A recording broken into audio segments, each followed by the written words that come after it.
problems, and after saying that, I said, well, there's no way he's going to endorse me. Now, I will say, once I told them the facts, and once I told the public the facts, he went from 22 or 24% down to 0 when he quit the race.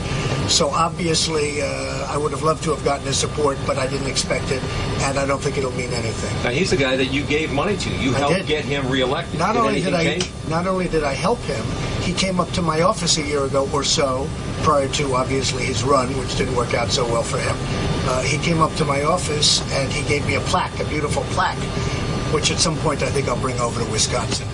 You said you think Mr. Trump, could you comment today on the battery charge against Corey Lewandowski? Yeah, I can only say Corey's a fine person. I looked at the tape. The tapes were supplied by me. You know, those tapes, just so you understand. This is a very high-end club, and we had tapes all over the place, so we supplied those tapes. And those tapes, to me, are very conclusive. A lot of people are looking and saying, how can anybody be charged? She was actually, if you look at her, my book, and according to a lot of people, she's grabbing at me. And he's acting as an intermediary and trying to block her from doing that. The news conference was over. It was done. It was finished. And she was running up and grabbing and asking questions, and she wasn't supposed to be doing that. And I think he should, I told him, I said, you should never settle this case. You should go all the way. I think they've really hurt a very good person. And I know it'd be very easy for me to discard people. I don't discard people. I stay with people. That's why I stay with this country. That's why I stay with a lot of people that are treated unfairly. And that's one of the reasons I'm the front runner by a lot. If you look at that tape, he was very, very seriously maligned, and I think it's very unfair. It's only an allegation, but what does it say about the campaign? I think it says nothing about the campaign. I think if you look at it, he was trying to block her. That's the way I would view it. And she's grabbing me and asking questions. She's not even supposed to ask questions. You know, the press conference lasted for a long time, like 45 minutes. And I was leaving, and she runs up, and you can see, in fact, there are pictures where I could show you some. I actually have some in the other room. But there are pictures where she's grabbing my arm, and I'm going like this, trying to get her off. I think it's a disgrace that something like that could take place, and I'm shocked by it, and I'll stick by people, and I know it's probably not even politically good for me to do, but when somebody is maligned so unfairly as that, I will stick by. Mr. Trump, it seems like a stacked deck in Wisconsin. What do you mean by that, and who's stacking it? Well, I think we have a lot of people that are saying a lot of false things. I'm going to make much better trade deals than anybody in Wisconsin. Nobody can create jobs like I can create. Nobody's better on the border. Sheriff Joe Arpaio, as you know, from Phoenix, from the Phoenix area, from Arizona, is with me 100% and endorsed me because I'm the strongest on the border by far. You look at a guy like Ted Cruz, he's very, very weak on jobs. He doesn't know anything about jobs. He knows nothing about jobs. We call him Lion Ted because of what he did with Ben Carson, where he said Ben Carson had left the race and he hadn't left the race at all. But there are many other things. And, look, I don't see Ted Cruz making it. I don't think Ted Cruz could win the general at all. And I think I'll beat Hillary Clinton very easily. Once I put my mind to beating Hillary Clinton, right now I have 2 other people that I want to beat. And hopefully I'll start that process and complete that process in Wisconsin. So just to clarify, you said that you're going to stick by Corey, but will his role change at all in the campaign as this case unfolds? Well, I hope not. I think it's really unfair. It's a very unfair thing to a person. I was watching some of the television coverage, and a lot of people were on television saying, how could somebody be charged for that? I mean, they see it. I'm the one that gave the tapes. Nobody else gave the tapes. The tapes were from me. And they see it, and they see what took place, and it's so minor. And if you look at her initial statements, before she knew that we had tapes of her, she was talking about being pulled down or dragged down or something to that effect. And all of a sudden, when she saw that there were tapes, she changed her tone a little bit. I think it's a very, very sad thing, and I think it's very unfair to a good person. He's got a family. He's got 4 beautiful children. I think it's very, very unfair to a man with a wonderful family back in New Hampshire who gets, a criminal situation over that? In fact, some of the reporters were saying, a number of them tweeted, but some of them said, wow, that was minor compared, you get pushed around, you get shoved. And she was grabbing me. Does that mean that I'm supposed to file charges against her? She was grabbing me. That's why you see the picture of me like that. Now, maybe he was trying to get her off of me. But I think it's a very, very sad day in this country when a man can be destroyed over something like that. And you just look at that tape. throughout the whole process, and you see how unfair it is. That's a very unfair. He's a good person. He's a good person with a wonderful family. And for him to be charged over something like that. And remember, she grabbed me before he even broke anything. And it almost looks like he's just trying to create a little room. Because to be honest with you, the news conference had finished. It was over. It was done. And I was leaving, rapidly leaving the premises. So all of a sudden, she bolts out of nowhere. So I think it's very, very unfair. All right, let's Let me ask you about Paul Ryan. You're in Paul Ryan's country Yeah. here. This is blue collar union. Right. What policies do you think you can work with Speaker Ryan on that you would both agree on? Well, I'll tell you one policy that whether we agree or not, I'm going to do if I win, and it's going to be great for Wisconsin and for the country, and that's trade. Because our jobs are being sucked away. I have some of the statistics from Wisconsin. Wisconsin is doing very poorly, by the way, for those that know. And the reason that Walker went way down, and even though I supported him initially, and he thanked me by coming up to my office and handing me a plaque, the reason that Walker went way down is because when I gave all of the statistics on how badly Wisconsin's doing, the jobs that are being taken away, the businesses, the lack of growth, when I gave all of those statistics, he couldn't dispute them. I mean, they're there, and I'll be giving them again. Dispute some of those. Well, I don't know what political. I don't care. I get these statistics from government agencies. I mean, they're just perfect statistics. Do you think he So I'll mishandled- be doing that. I'll be doing that during my first Do you speech. think he mishandled the public union issue? Well, I can say this. Wisconsin is in turmoil. It's always in turmoil. I sit back in different states and I watch and I see that Wisconsin is constantly fighting and recall elections. And I've never seen anything like it, frankly, in the country. So you could make a case it's a good thing because they're fighters. You could also make a case it's a bad thing. There's a lot of hate going on in Wisconsin, and I think it's bad. But worse than that are the numbers. Your numbers are terrible, and I will give you those numbers. In fact, I have them. If you want, I could get them right now. Scott Walker's numbers, though, when you look at his approval rating among GOP primary voters, is very high. You're going after him. Is that a gamble? Is No, that a no, small- I don't care about the gamble. Here's the thing. I think he's probably a nice guy. I mean, he came in dressed in a motorcycle outfit with a motorcycle, like he's a big, strong motorcycle guy. By the way, the motorcycle people love me. It's like my highest demographic. They love me. I go to things, I have 700 motorcycles waiting for me with people. So I don't know what he was doing, but he was, constantly riding around on motorcycles.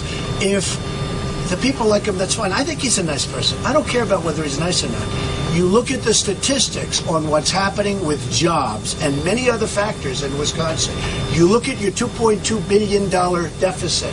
You look at your numbers. They were so negative that I didn't even use all of them. I didn't know how bad they were until I looked today.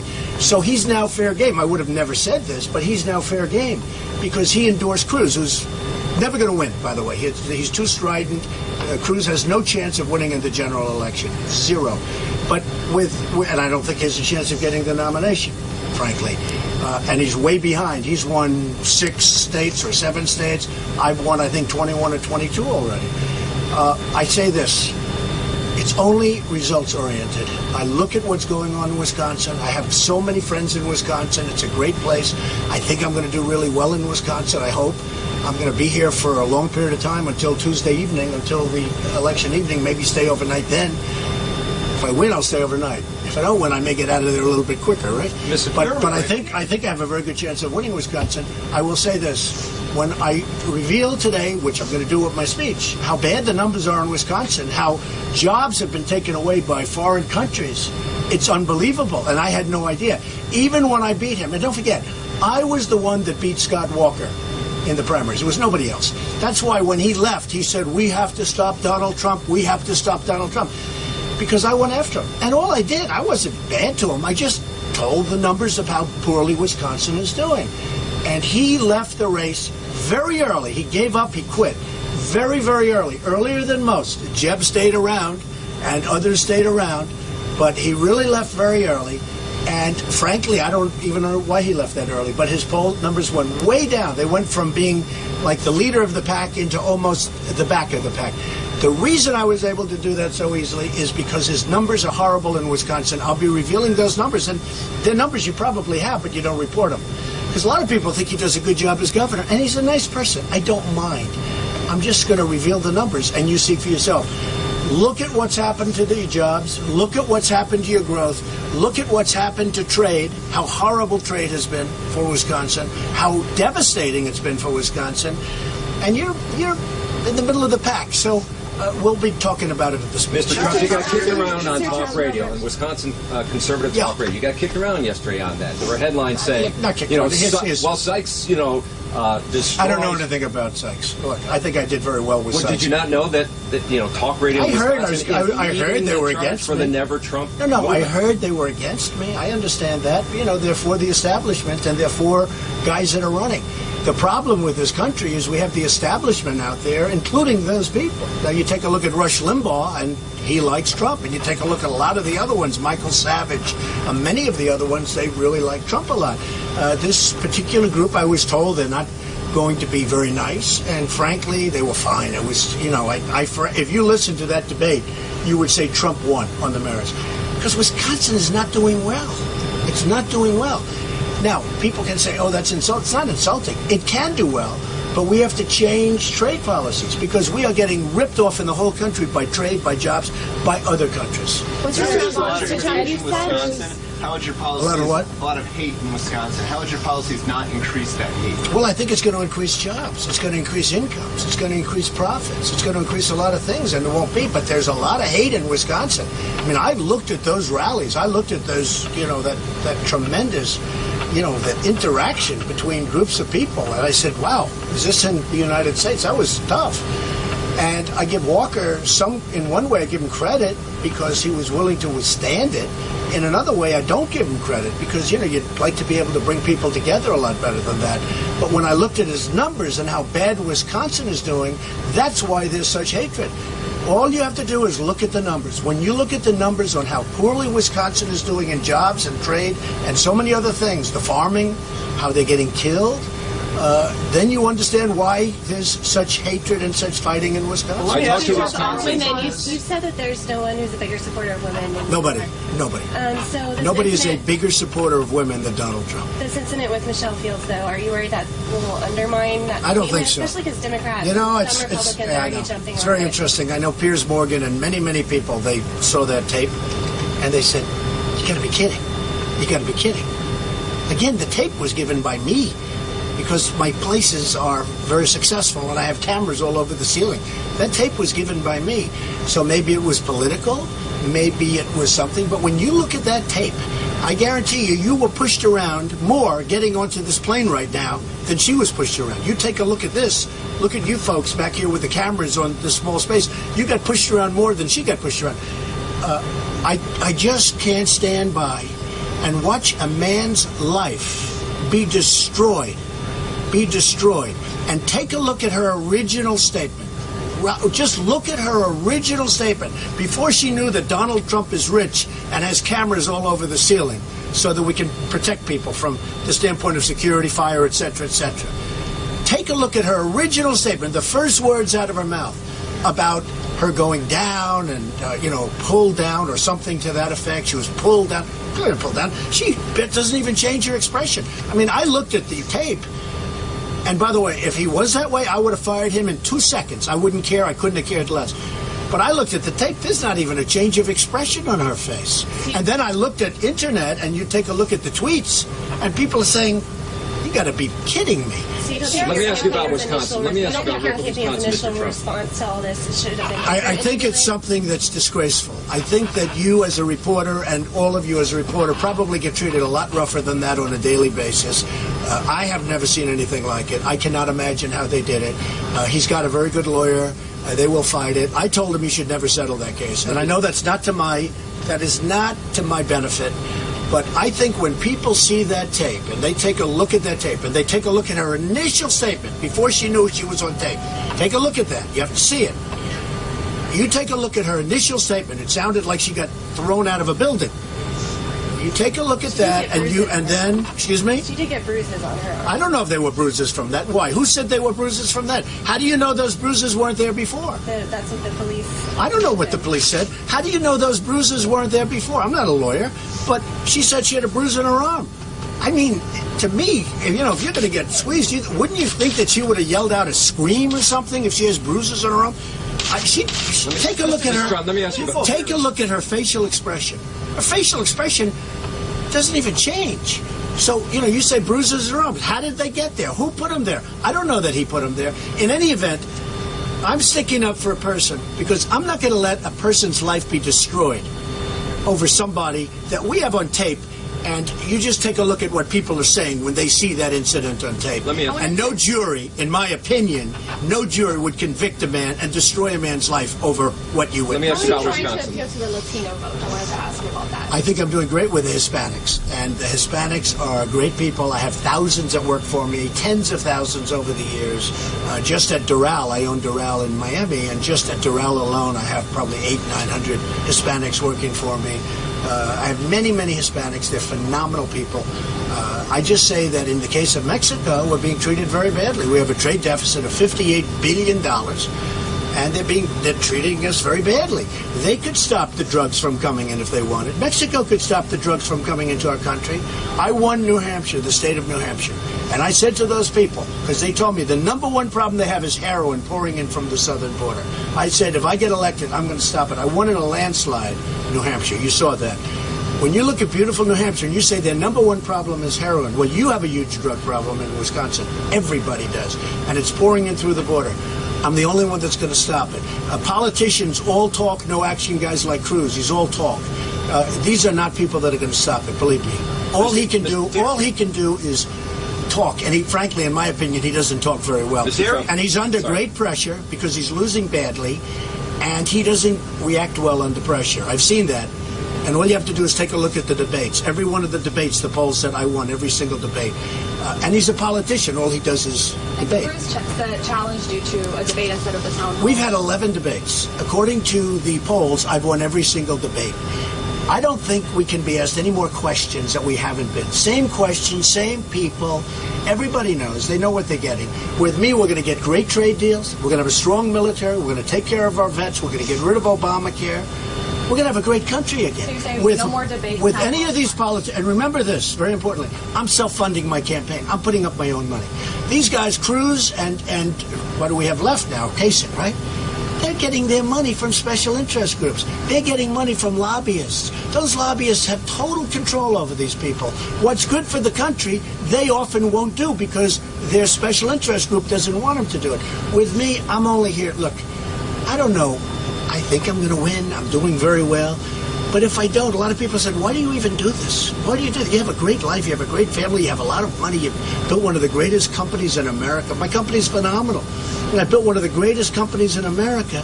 And they say, well, why do you do this? I do it because I want to give back. I'll tell you something. We have a country that's in serious trouble. We have a president that doesn't want to say radical Islamic terrorism. He doesn't want to acknowledge what's happening to us and all over the world.